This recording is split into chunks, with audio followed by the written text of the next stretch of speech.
Assalamualaikum warahmatullahi wabarakatuh. Waalaikumsalam warahmatullahi wabarakatuh. Usah dulu air makan. Sudah. Alhamdulillah. Alhamdulillahilladzi khalaqal insana fa ahsana khalqahu wa anzala dinahu hidayatah wa faza man arada tahdiba. Ashhadu an la ilaha illallah al-karim at-tawwab wa ashhadu anna sayyidana Muhammadan abduhu wa rasuluh la nabiyya ba'da wal mab'utsu rahmatan lil alamin. Allahumma shalli wa sallim ala sayyidil mursalin wa ala alihi wa ashabihi ajma'in. Fadlul muhtaramin para alimul ulama wa bil khusus akhirillah guru kita pimpinan al-irsyad al-mukarram al-ustaz Mahmudin. Kemudian kalau bahasa beliau saya pakai juga para pahlawan irsyad. Mana dia? Yang tidak kami sebutkan satu persatu namanya tidak mengurangi rasa hormat saya sedikit pun, dan mudah-mudahan beliau-beliau ini dimuliakan oleh Allah Subhanahu wa taala. Ibu-ibu, mbak-mbak, kakak-kakak, adik-adik, hadirin ma'asyiral muslimin rahimakumullah. Pertama dan utama, patutlah kita bersyukur dan mensyukuri atas segala nikmat Allah Subhanahu wa taala. Allah yang Maha Pengasih, yang tak pernah pilih kasih. Allah yang Maha Penyayang, yang sayangnya tak pernah terhilang. Pengatur segala aspek kehidupan. Salawat beriring salam semoga senantiasa tercurahkan kepada baginda Nabi kita Muhammad. Kok jawab salawat Nabinya lembek ya?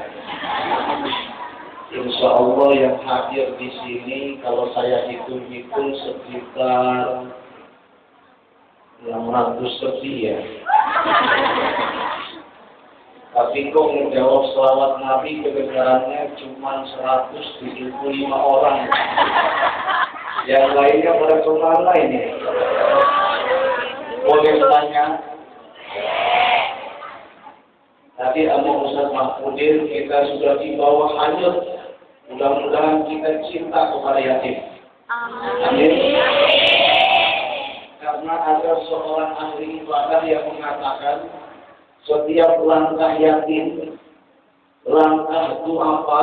Di bawahnya itu adalah mutiara. Padahal yatim sendiri belum tentu masuk surga, betul? Tapi pengelola, pemimpin yang bertanggung jawab, yang membantu yatim, insya Allah jaminannya adalah surga Allah Subhanahu wa taala. Ya Rabbal. Kenapa menjawab selawat Nabi lembek? Boleh tanya? Boleh. Mbak-mbak yang di sebelah sini kira-kira suka nggak sama uang? Yang di sebelah sini goyang? Demen? Saya orang Betawi nih, bahasanya ada Betawi ya. Bisa dipahami berarti ya? Enggak takutnya nanti ikon saya bermutra, saya ngomong sudah membusa atau Oke, saya mau tanya semuanya harus jawab dengan kompak. Loyal sama duit? Loyal. Alhamdulillah.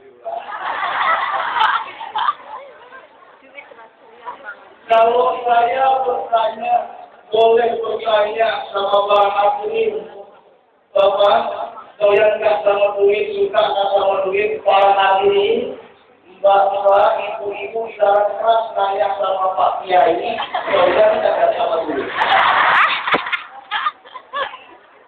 Kenapa? Karena jawabannya sudah menjadi rahasia umum. Jangankan Kiai setelah saya, tuyul aja boleh sama duit. Betul? Ini ada contoh kasus. Ada orang kaya, sepakat.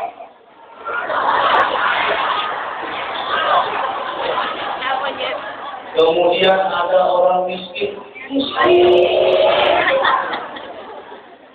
Ceritanya orang miskin ini kepepet. Bayangkan, dompet tebal sama komputer saja. Anak sekolah sudah SPP 6 bulan. Tukang kredit sudah bolak-balik mulu ke rumah lagi. Kepepet. Solusinya harus pinjam sama orang kaya, Bang.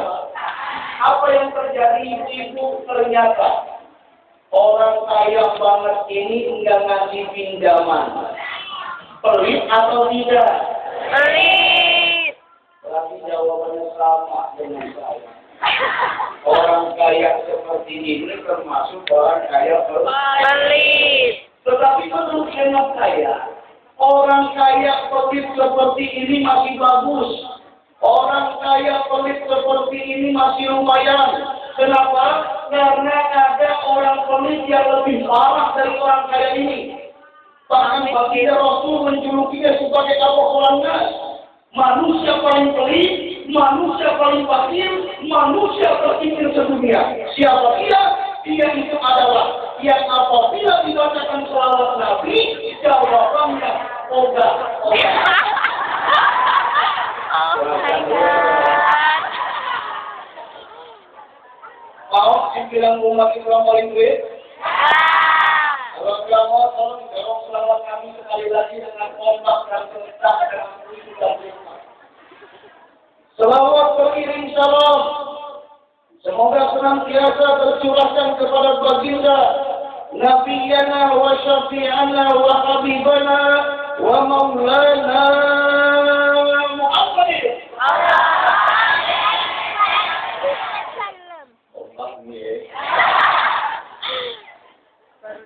Pada keluarga beliau, sahabat beliau, dan mudah-mudahan kepada kita sekalian termasuk umatnya Rasulullah yang akan mendapatkan syafa'atul uzma fi yaumil qiyamah. Amin ya rabbal alamin.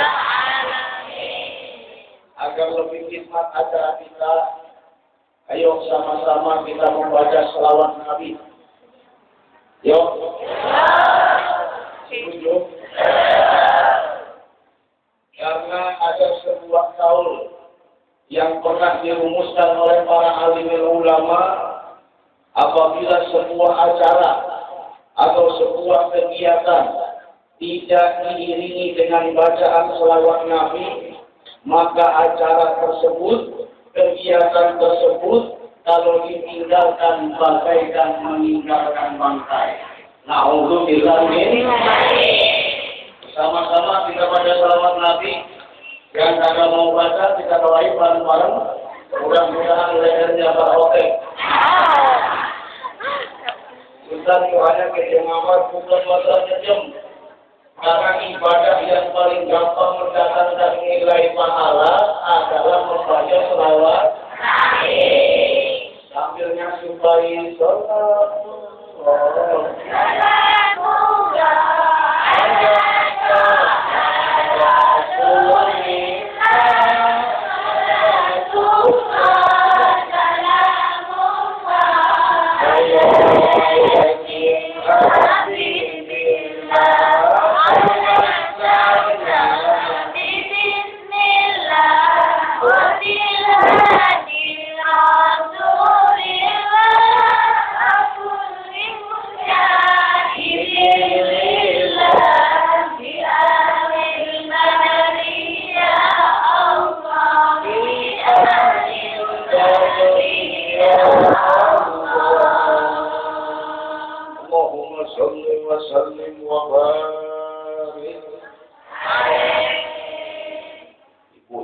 mbak-mbak hadirin rahimahumullah. Di dalam kehidupan sesungguhnya ada 3 kemiskinan yang harus kita takuti. Miskin harta, miskin ilmu, dan miskin agama. Yang pertama miskin ilmu. Ini bahaya. Miskin harta dulu ya. Miskin harta kalau penting harta. Miskin harta. Orang lantaran miskin harta banyak yang gelap mata dan buta hati. Kalau orang sudah mengalami gelap mata dan buta hati, yang halal bisa menjadi haram, betul? Yang haram bisa menjadi halal. Bahkan tidak sedikit dari umat Islam yang lantaran miskin harta gampang, mudah menjual iman, menukar akidah.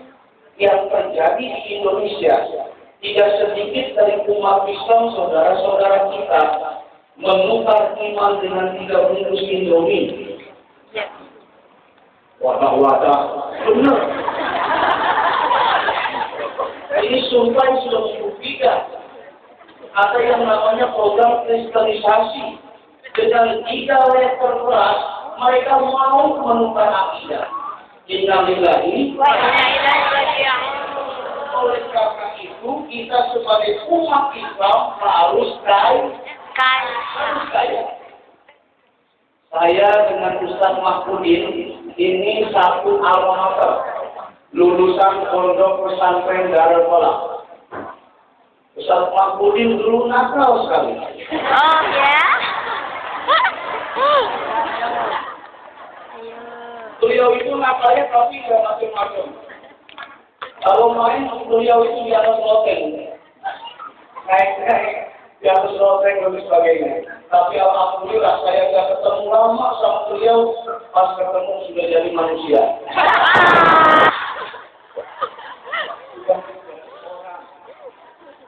Yang banyak diorangkan oleh orang-orangan.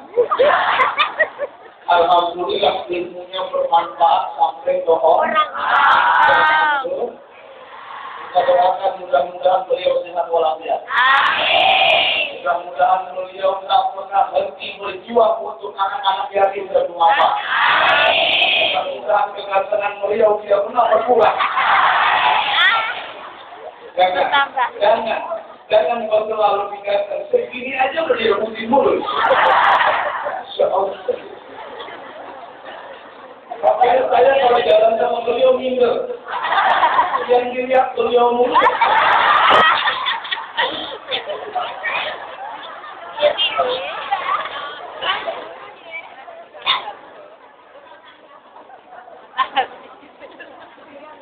Ibu-ibu, bapak hadirin, masyarakat muslimin rahimahullah.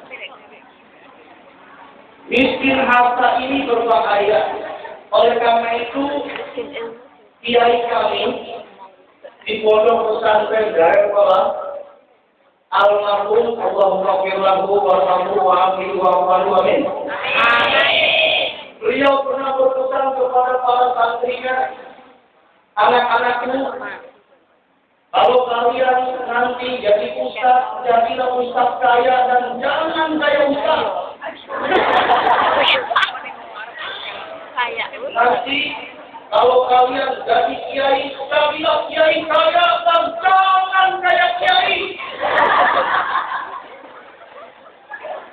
Kalau jadi orang Islam, jadilah orang Islam yang kaya, jangan kaya orang Islam. Orang melihat orang kaya orang Islam. Di kartu penduduknya agama Islam. Orang-orang puasa dia minum es. Kita lebaran pakai baju baru, zakat males, sedekah males, ngaji males, ngintip pengantin baru jalan terus.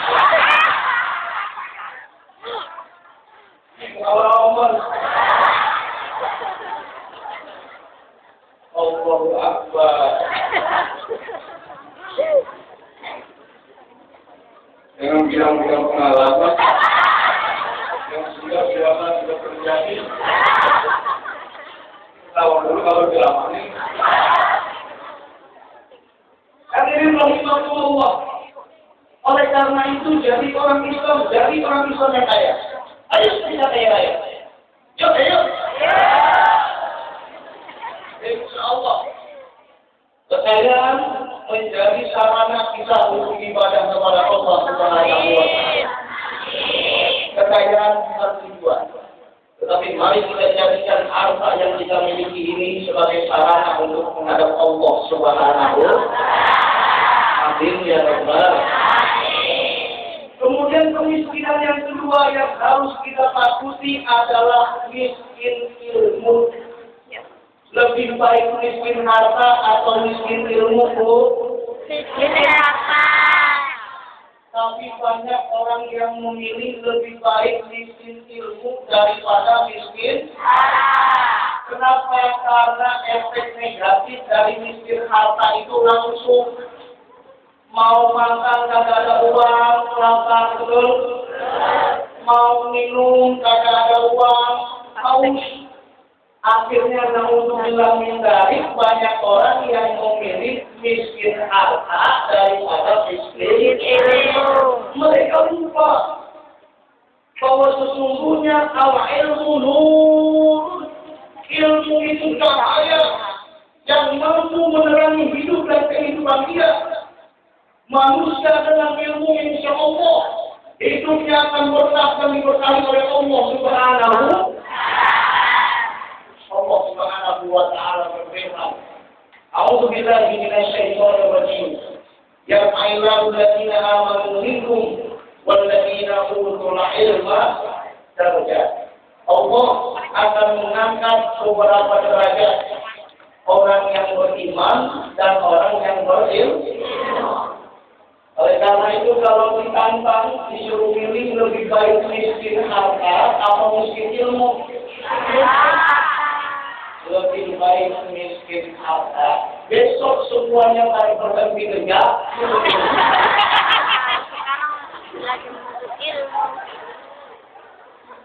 Agak begitu modelnya ibu saya angkat jempol. Ternyata walaupun kesibukan ibu luar biasa, ternyata masih menyempetin datang hadir di majelis ilmu seperti ini. Alhamdulillah. Siap-siap kita dengan kita sini. Kata kita Rasul, butuh majelis ilmu afdalu min salatin fi rakaat. Datangnya kita, hadirnya kita, duduknya kita di majelis ilmu seperti ini sesungguhnya lebih mulia dibandingkan orang yang sholat sunnah 1000 rakaat.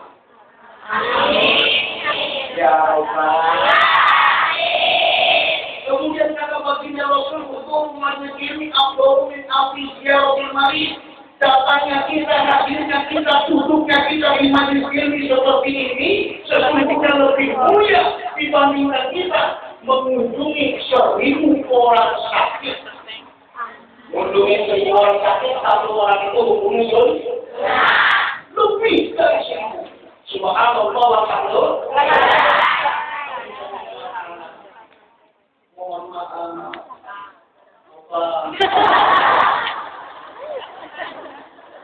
Kadang-kadang banyak orang Islam yang mengunjungi orang sakit lepas dari ajaran Rasul. Kunjungin orang sakit, pakai pakaiannya hitam-hitam, jilbab hitam, baju hitam, androk hitam, kacamata hitam. Random. Lincah. Yang lebih repot lagi, kunjungin orang sakit yang keluar dari ajaran Islam, ngomongnya, berbicaranya tidak mengandung sugesti. Ibu sakit apa? Sakit paru-paru. Paru-paru? Ibu paru-paru bahaya. Bang mati. Dengan saudara sakit nggak keluar 2 minggu. Datang info kakak sakit apa kak? Saya jantung ini. Pak sini dia saya bisikin. Saya mau ngomong pelan aja. Ada apa? Pak, tetangga saya punya penyakit jantung mati.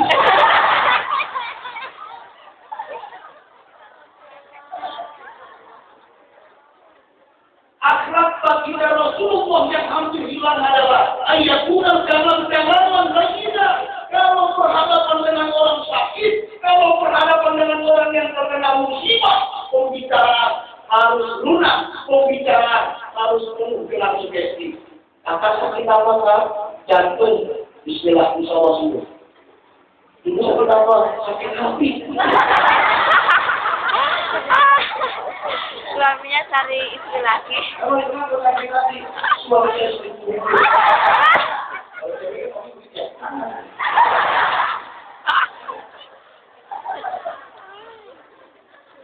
Ibu ini kenapa? Karena suami saya selingkuh. Kamu itu sering dandan. Kalau dandan aja. Ya cantik dong kan. Jangan sampai mau berpesta cantiknya luar biasa ketika berhadapan dengan suami.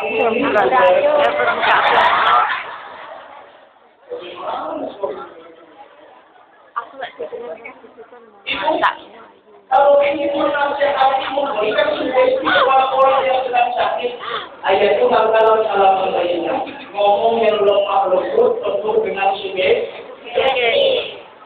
Kata saya pernah ngaji sama Ustaz Mahmudin. Ustaz Mahmudin pernah menceritakan tentang kisah Nabi Ayub alaihissalam. Nabi Ayub alaihissalam punya penyakit sangat menjijikkan. Tidak ada yang selamat sejauh pun, selobang jauh pun kecuali ranah dan pelaku itu Nabi Ayub alaihissalam.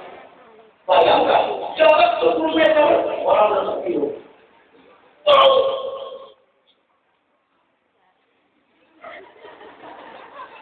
Istri beliau Nabi Ayub alaihissalam mau mendekati beliau ketika ngantar nasi.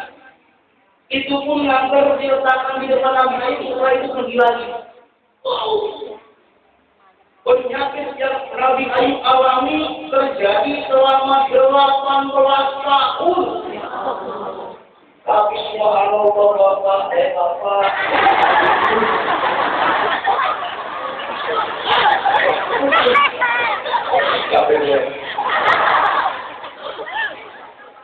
Subhanallah, Nabi Ayub belum pernah mengeluh kepada Allah. Nabi Ayub ngatain setan, dasar setan tuh. Oh, pernah mengeluh. Tapi kita jangankan punya penyakit dari Nabi Ayub alaihissalam, punya penyakit sakit gigi saja, ngomongnya satu kampung sudah tahu. Sakit gigi, ada tetangganya sakit, ngomelin pasti enggak? Ini nyawa apa? Allahu Akbar.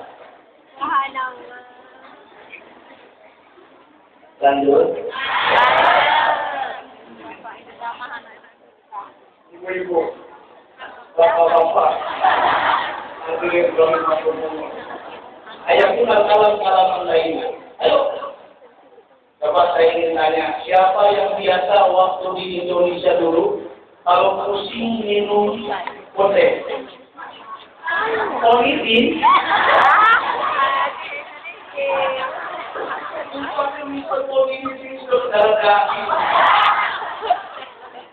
Jangan-jangan kalau saya dijelekin Mr. Politik, habis jadi tampil. Ya Allah, ya Rabbi. Oke. Kalau pusing, ini apa? Kita minum kopi dulu sini ya. Sembuh nggak kira-kira? Oke, saya cerita ini saya adalah saya kalau pusing minum kopi. Saya minum kopi, alhamdulillah sembuh. Sebenarnya khasiat obat bodek itu hanya 40%. maksiatnya hanya 40%. 60%-nya dari mana? Allah. Dari Allah.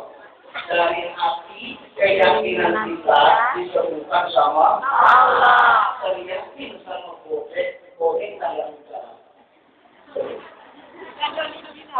Boleh ini juga sama bicara.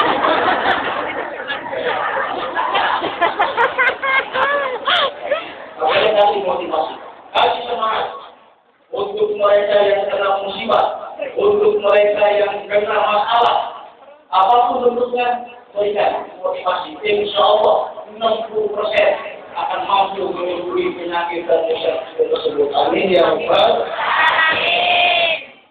Masih ada yang datang ya? Alhamdulillah.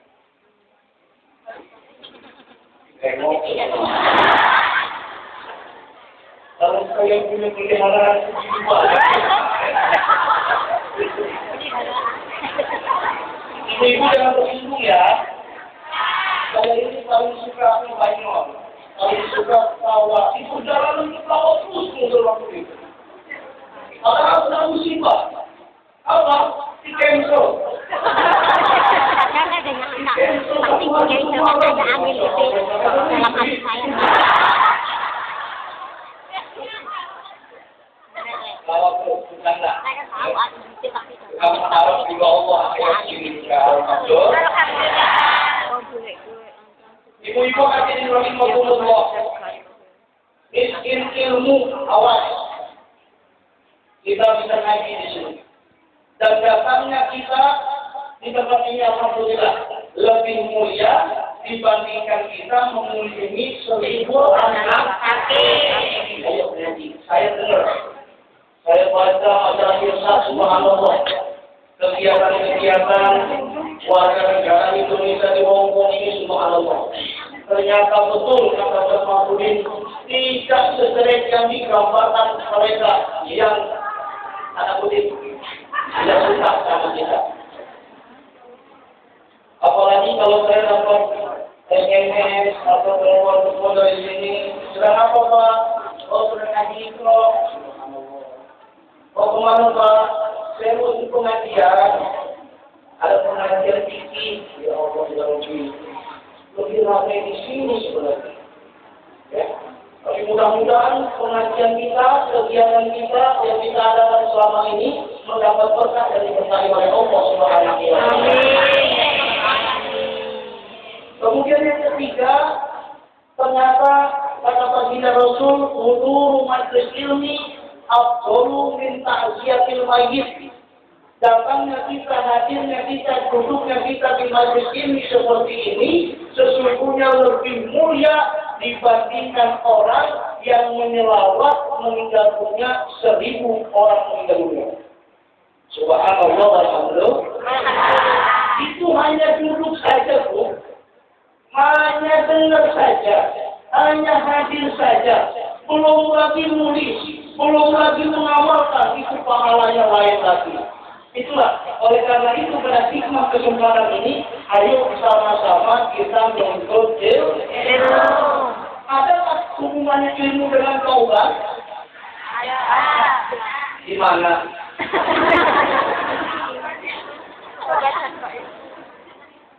Rasulullah Shallallahu Alaihi Wasallam bersabda, "Man taba wa lam yata'allam al-ilma, bahwa laisa bitaib." Siapa yang bertobat kemudian tidak mau menuntut ilmu Allah, maka sesungguhnya dia tidak termasuk orang-orang yang bertaubat. Jadi ciri orang yang bertobat bisa dilihat sejauh mana semangat dia menuntut ilmu Allah Subhanahu wa taala. Dan menuntut ilmu tidak mesti di kelas. Menuntut ilmu tidak mesti di majlis. Dengan lewat telepon, dengan bertanya pasal ahla dzikri in kuntum la ta'lamun. Banyak sama orang yang ngerti tentang ilmu, ini termasuk menuntut ilmu. Insya Allah. Imam Al-Ghazali di dalam kitabnya Ihya Ulumuddin pernah menyatakan dengan tegas bahwa seluruh ibadah ibadah apapun bentuknya, kalau tidak dilandasi dengan ilmu, maka ibadah tersebut mustahil dikabul, diterima oleh Allah Subhanahu wa Ta'ala. Ada orang baca doa sambil nangis,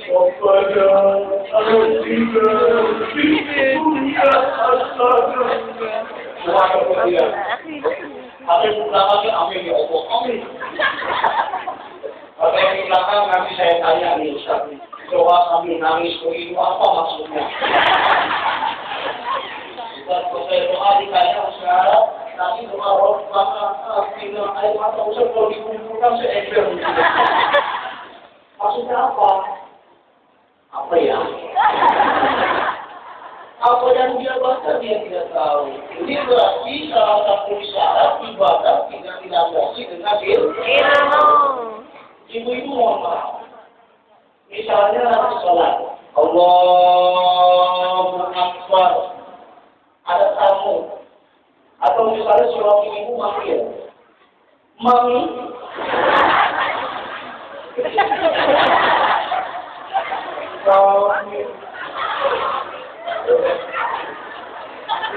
Siapa dong? Dia dipanggil sama suami, mami.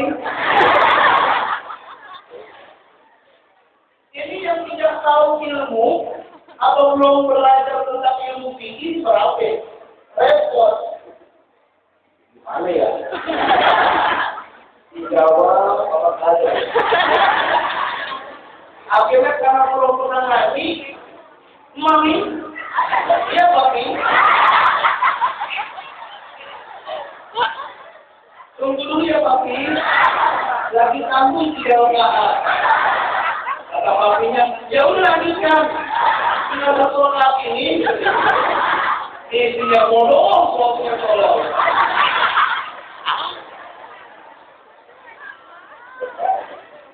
Tapi insya Allah, kalau kita sering ngaji, sering tolong ilmi, insya Allah nggak seperti itu. Tadi sholat misalnya Allahu Akbar, ada tamu, Assalamualaikum. Karena alhamdulillah dari pernah ngaji, mengucap maafin bareng.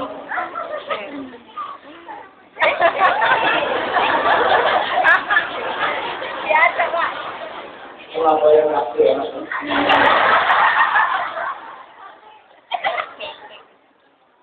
Alhamdulillah, karena pernah dapat ilmu, walaupun sedikit saya hafalkan.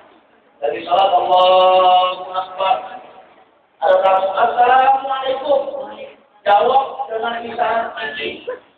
Yang pertama, ditasbih dengan tepuk tangan. Maaf, saya contohkan. Tidak bermaksud menggurui ya. Pojok kelihatan enggak? Sore di pojok. Ya, maaf ya. Tangannya dibalik. Ada tamu Assalamualaikum, tepuk tangan 3 kali. Kalau yang kamu ngerti ilmu fikih, oh lagi sholat. Yang jadi masalah kamu aja kagak tahu.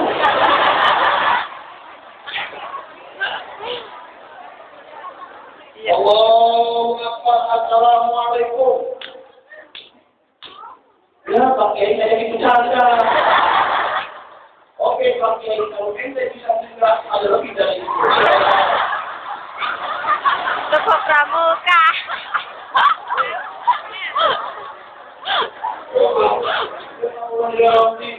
Ini adalah salah satu contoh beribadah sholat tidak dilandasi Dengan ilmu. Bagaimana kalau tidak terdengar? Kalau tidak terdengar, jawab dengan isyarat yang kedua, izin harus saut. Suaranya dikencengin. Contoh. Sorry ya, tidak bermaksud bergurui. Wa tawasau bil haq, wa tawasau bil haq. Allahu Akbar. Ada tamu. Assalamualaikum. Izhar saut suara dikencengin. Allahu Akbar. Antara itu.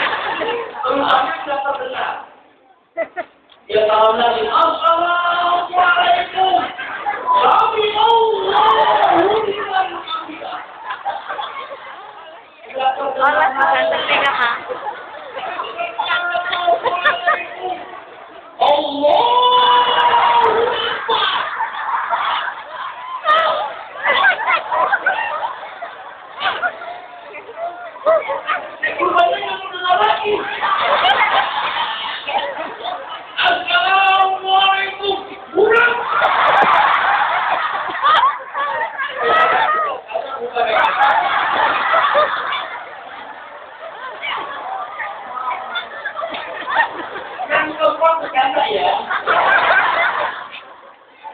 Jangan diamalkan. Kalau diamalkan dosa lagi. Kalau sudah 3 kali berturut-turut suaranya tidak dikenin, kemudian tamunya kadang arti atau tidak terdengar, ini menurut ulama fikih termasuk kategori ma'fuanhu. Dimaafkan oleh Allah Subhanahu wa taala, lanjutkan sholat.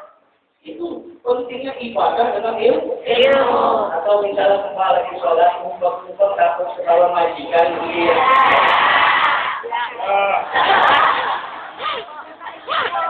Tahu ini sama. Oke. Dari sholat Allahu Akbar. Ada kucing. Isi dada atau apa lah? Kita apa di sini? Sekarang apa?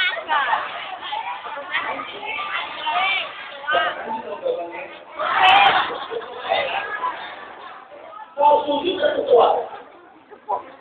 Kalau yang nggak punya ilmu kan pakai kaki.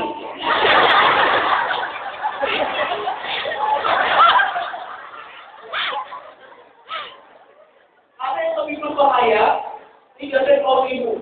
Kalau kaum laki karena pemain bola pakai kaki. Kalau kaum ibu, ada kucing di sejadah, udah begitu nggak mau bergeser, ada. Dia sujud. Allah.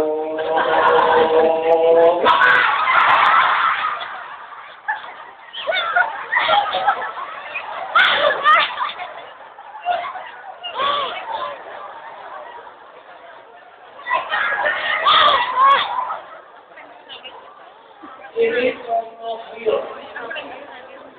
Contoh nyata ibadahnya tidak terlandasi dengan ilmu.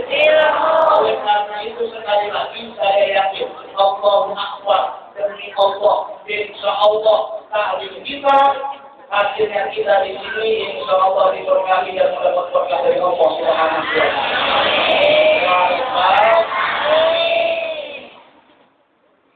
Kemudian kata Nabi Rasul, Ibu, ciri-ciri orang yang bertobat apa?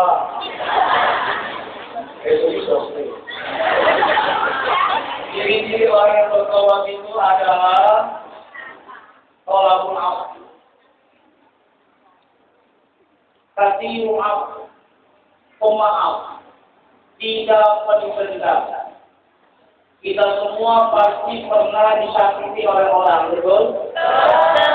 Baik disengaja ataupun tidak disengaja, betul? Kira-kira kalau orang tidak minta maaf ke kita, hati ini tenang enggak? Enggak. Ada tenang. Oleh dia udel. Saya nggak hebat bisa mampu bisa bahasa Jawa, saya nggak bisa mohon maaf ya. Saya belajar. Karena belajar bahasa suatu kaum min sunnati Rasulullah sallallahu alaihi wasallam. Mempelajari bahasa suatu kaum bagian dari sunnah min sunnati Rasulullah. Itu subhanallah. Ibu subhanallah. Tagihan listrik kali. Terus ini kok ganteng sekali. Wow. Langsung jam.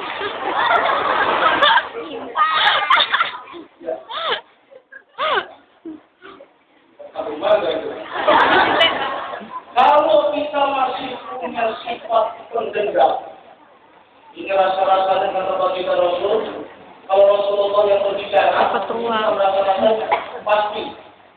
pasti pintu tobat tertutup oleh mereka yang tidak bisa memaafkan kesalahan orang lain. Betul? Oleh karena itu para hadirin ayo sama-sama kita belajar memaafkan kesalahan orang lain, walaupun orang lain tidak minta maaf. Insya Allah itulah yang paling mulia. Ibu ketika ada yang minta-minta di jalan, punya uang, insya Allah ibu kan? Kasih. Itu termasuk sedekah. Hebat. Tapi ada yang lebih hebat.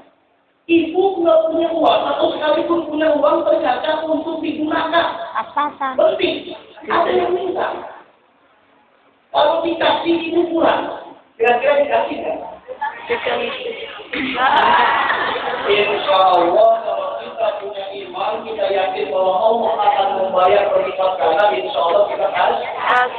Orang yang bersedekah punya rezeki biasa, tetapi orang yang bersedekah tidak punya rezeki, ini yang luar biasa. Dan ini akan dilipat gandakan pahalanya oleh Allah Subhanahu wa ta'ala. Sebentar lagi bulan suci Ramadan. Kalau umat Islam di Indonesia pada puasa, wajar karena banyak umat Islam. Tapi kalau umat Islam di Hong Kong pada puasa, insya Allah pahalanya luar biasa. Alhamdulillah. Ya Rabbal. Tidak mungkin ya. Saya aja kalau puasa di Indonesia, saya nggak mau ngomong orang, nggak ngomong diri sendiri aja. Saya kalau di Indonesia jam 2 siang, kalau kali menit, lihat orang minum es kelapa. Tetapi subhanallah, mbak ibu nanti akan berhadapan langsung, bahkan masak langsung. Ya Allah, insya Allah. Bismillah. Ganjaran pahalanya dilimpahkan oleh Allah Subhanahu wa taala. Amin. Ya Rabbal alamin. Bagi Rasulullah sallallahu alaihi wasallam yang mengatakan dalam hadisnya, "Inna izamar jazai ma'a izamil balai." Sesungguhnya pahala seseorang akan dilipat gandakan pahalanya oleh Allah apabila cobaannya sangat besar.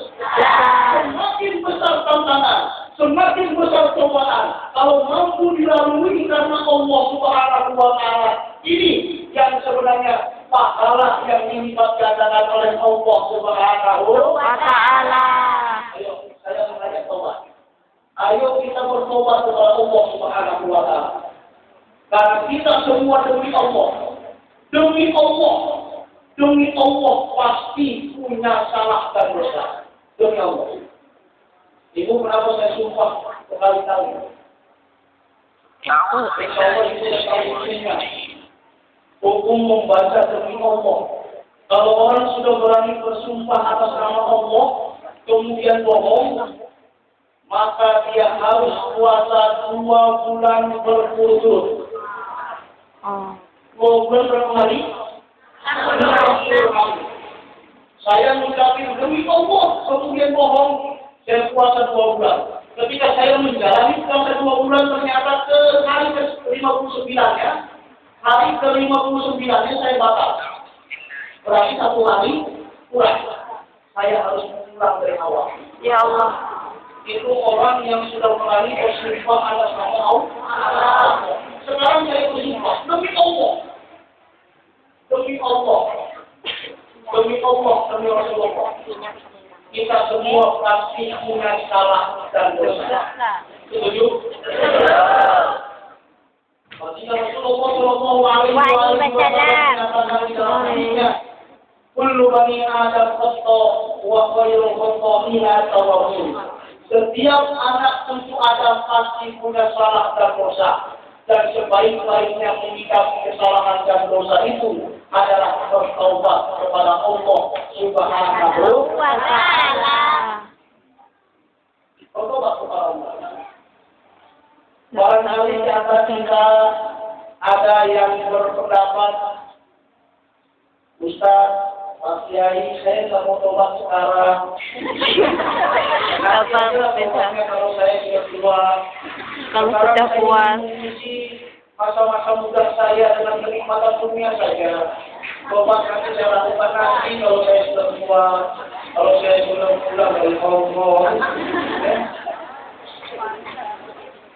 Benar nggak kira-kira pendapat seperti ini?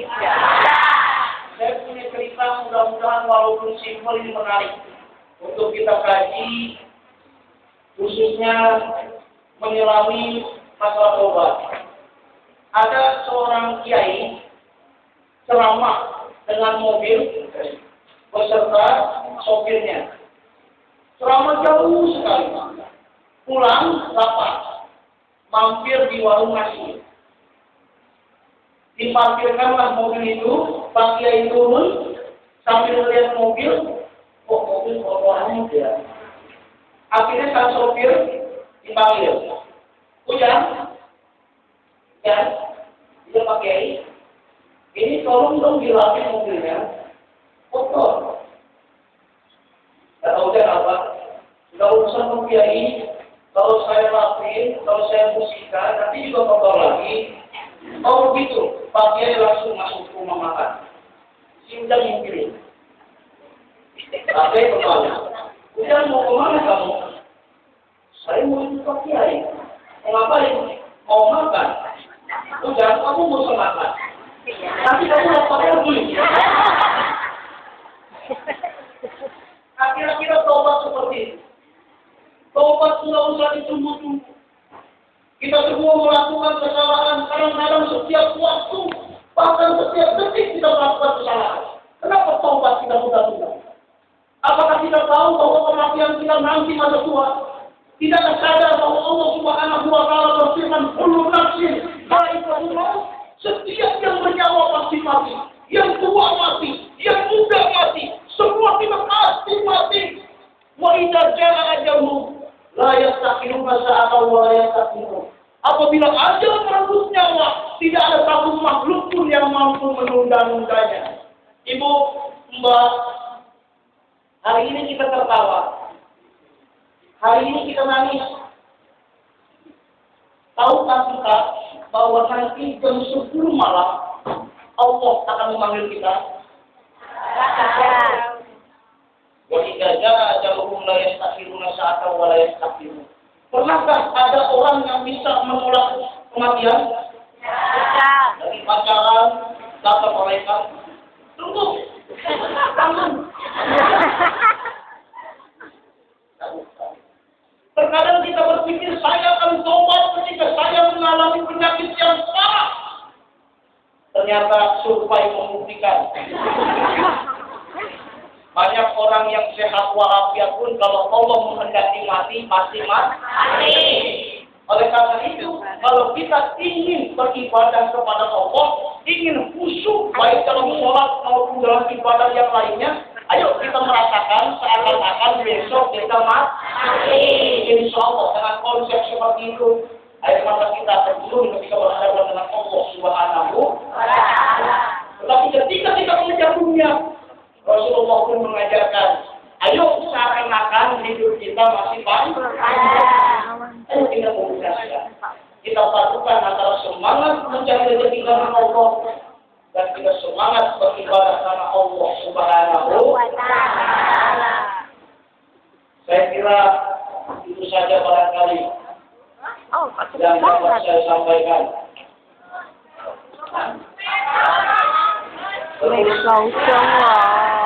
Lanjut. Lanjutnya keluar. Pakai satu.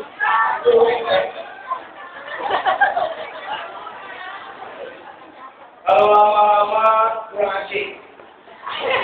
Lebih asik ini. Pada akhirnya saya mohon maaf. Saya tidak bisa berpanjang dalam karena waktu juga nanti insya Allah kita akan bertemu lagi di Indonesia. Amin. Amin. Kemudian saya hanya berpesan kepada Ibu, Mbak, sebentar lagi kita akan menghadapi bulan suci Ramadan. Manfalina bidukhuli Ramadan. Haramallah jasadahu ala miron. Siapa yang gembira menghadapi bulan suci Ramadan, kata Nabi, maka jasadnya diharapkan masuk neraka Allah Subhanahu wa Ta'ala. Amin. Bergembira di sini Pak, aku tawa ini. Tapi bergembira di sini yang dimaksud oleh hadis Rasul. Ayo kita persiapkan. Kita persiapkan bagaimana kita bisa membaca Al-Quran sebanyak-banyaknya. Kata baginda Rasul, man qama harfan min hurufil Qur'an falahu asyara wal hasanatu bi asrati amsalha. La aqulu alif lam mim harfun, ba alif harfun, la harfun, mim harfun. Siapa yang membaca huruf-huruf Al-Qur'an, maka dia akan diberikan satu kebaikan. Di setiap satu kebaikan terdapat 10 pahala. Kata Nabi, aku tidak mengatakan alif lam mim satu huruf, bukan. Tetapi alif satu huruf, lam satu huruf, mim satu huruf. Alif lam mim 3 satu huruf mendapat satu kebaikan. Satu kebaikan terdapat 10 pahala. Alif lam mim berarti 10 kali 3. Membaca alif lam mim saja kalau diyakini karena Allah, insya Allah kita akan mendapatkan 30 pahala dari Allah Subhanahu wa Ta'ala. Tetapi kalau kita lakukannya di bulan suci Ramadan, ini dilipat gandakan oleh Allah Subhanahu wa Ta'ala. Orang yang mengerjakan ibadah sunnah, pahalanya bagaikan ibadah wajib. Kalau dilakukan di bulan suci. Kalau orang mengerjakan ibadah wajib, maka pahalanya akan dilipat gandakan oleh Allah 70 kali. Bahkan wallahu a'lam bishawab, saking besarnya itu pahala. Tidak bisa ditentukan oleh Rasulullah SAW. Kita semua banyak dosa, kita semua banyak salah. Ayo kita taubat kepada Allah Subhanahu wa Ta'ala. Terutama mari kita persiapkan sematang-matangnya, sebaik-baiknya dalam menghadapi bulan suci Ramadan. Insya Allah kita semua menjadi manusia muttaqin, insan-insan yang bertakwa kepada Allah Subhanahu wa Ta'ala. Ini bagian dari kami mohon maaf, mudah-mudahan tidak memuaskan. Karena kalau dimuaskan, bukan dapat mengaji lagi. Assalamualaikum warahmatullahi wabarakatuh.